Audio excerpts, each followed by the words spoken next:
Preparations are in top gear to accord former President Daniel Arap Moi a befitting send-off both in Nairobi and his final resting place at Kabarak home in Nakuru County. Senior government officials in charge of the state funeral of former President Moi visited the Kabarak home to supervise preparations, while another group inspected Nyayo Stadium.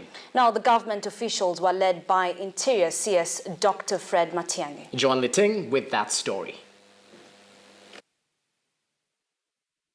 Members of the funeral committee who visited Kabarak included Interior Cabinet Secretary Dr. Fred Matiang'i, Chief of Defense Forces General Samson Mwatete, Head of Public Service Joseph Kinyua, and Inspector General of Police Hilary Mutiambai. They held a 2-hour meeting with representatives from the Moi family to compare notes on the preparations.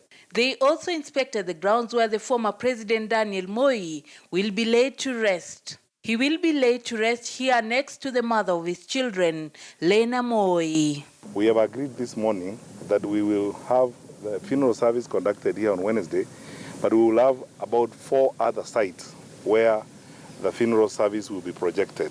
One will be Afra Stadium in Nakuru. The other one will be in Baringo, in Sajo, and in Kabarnet. And another site that will be identified by the family within today.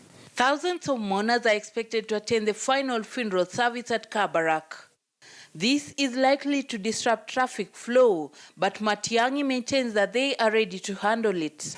We will have a comprehensive statement tomorrow from our Inspector General of Police on the movement of traffic, because it's going to affect movement of traffic in Nairobi, movement of traffic on the highway between Nairobi and Eldoret, movement of traffic in Nakuru area and its environs as we prepare for this burial. And at the Nyayo Stadium in Nairobi, where the National Memorial Service will be held on Tuesday, preparations were also in top gear. Some government officials and the military visited the stadium to inspect the preparations. Tomorrow, we'll have the beginning of public viewing, which will be commenced by His Excellency the President, that will go on between tomorrow, Sunday and Monday.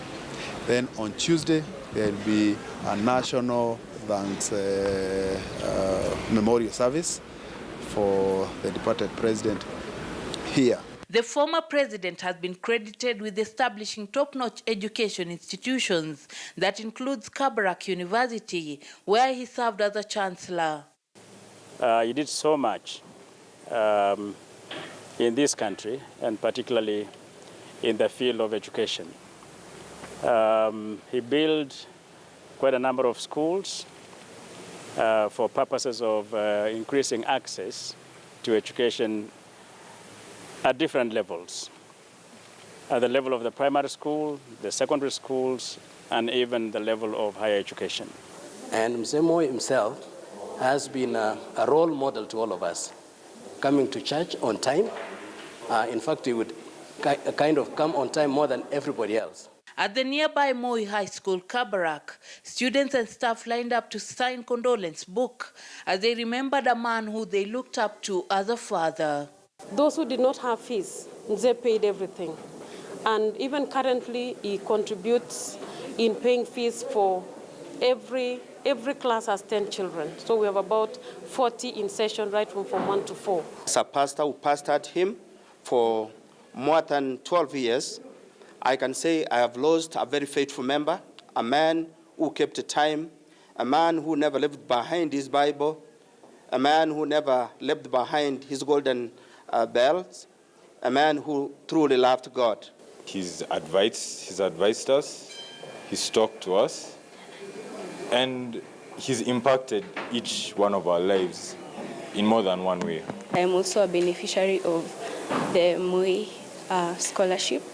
I am so grateful for this great opportunity that because of it I am here, and because of it I have achieved a lot which I know I wouldn't have if not of this opportunity. A life well lived is a life worth celebrating.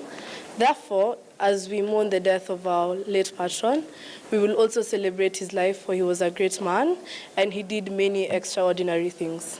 The preparations for the interment of the second president, Daniel Toroitich Arap Moi, continue. He is celebrated as a man who valued education. His legacy lives on. Joanne Letting at Kabarak University.